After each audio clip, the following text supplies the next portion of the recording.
Katika kijiji kidogo kilichojificha katikati ya milima ya Kisii, alizaliwa kijana ambaye angekuja kuwa mmoja wa viongozi wenye ushawishi mkubwa katika historia ya utawala wa kisasa wa Kenya. Jina lake ni Fred Okengo Matiang'i. Alilelewa katika familia yenye maadili, hofu ya Mungu na bidii ya kazi. Kutoka utotoni, alionyesha kiu ya elimu isiyo ya kawaida. Alikuwa mvulana aliyependa vitabu kuliko michezo, akiota siku moja kuwa mtu wa maana katika jamii yake. Baada ya kukamilisha masomo ya msingi na sekondari, Fred alijiunga na Chuo Kikuu cha Kenyatta, ambapo alisomea lugha ya Kiingereza na fasihi. Hapo ndipo uwezo wake wa kufikiri kwa undani na kuwasiliana kwa ufasaha ulipochomoza. Lakini safari yake haikuishia hapo.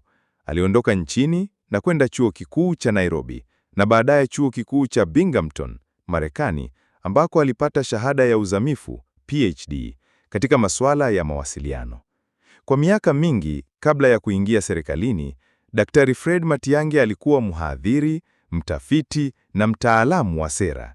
Aliwahi pia kufanya kazi na mashirika ya kimataifa kama vile USAID na Transparency International, ambapo alichangia katika tafiti za utawala bora na maendeleo. Lakini ilipofika mwaka wa 2013, historia yake ilichukua mwelekeo mpya alipochaguliwa kuwa waziri wa habari, mawasiliano na teknolojia. Uongozi wake uliweka msingi wa mabadiliko ya kidijitali serikalini. Alijulikana kwa kuwa mchapakazi asiyeogopa maamuzi magumu. Mwaka wa 2015 alihamishiwa Wizara ya Elimu, ambako aling'ara kama nyota. Hapa ndipo jina lake lilianza kuwika kwa kasi. Alianzisha mapambano makali dhidi ya udanganyifu wa mitihani. Kwa mara ya kwanza katika historia ya Kenya, mitihani ya kitaifa iliendeshwa kwa uwazi mkubwa. Walimu, wazazi na wanafunzi waliona matumaini mapya katika sekta ya elimu. Baadaye, alihudumu kama waziri wa usalama wa ndani, nafasi iliyojaa changamoto, hasa wakati wa uchaguzi na migogoro ya kisiasa. Licha ya kukosolewa na baadhi ya wanasiasa, wengi walimwona kama kiongozi wa nidhamu, uthabiti na uzalendo usioyumba. Daktari Fred Matiang'i alikuwa kielelezo cha kwamba uongozi wa kweli hauhitaji kelele, unahitaji matendo. Alijitokeza kama mlinzi wa haki, aliamini kuwa huduma kwa taifa ni wito, si nafasi ya kujinufaisha. Hakupenda sifa, lakini aliheshimu kazi.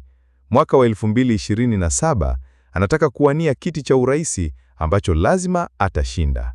Na ingawa kwa sasa si sehemu ya baraza la mawaziri, jina la Matiang'i linabaki kuwa alama ya mabadiliko, uthubutu na uongozi wa kiadilifu. Ni simulizi ya kijana wa Kisii aliyegeuka kuwa sauti ya utawala thabiti nchini Kenya.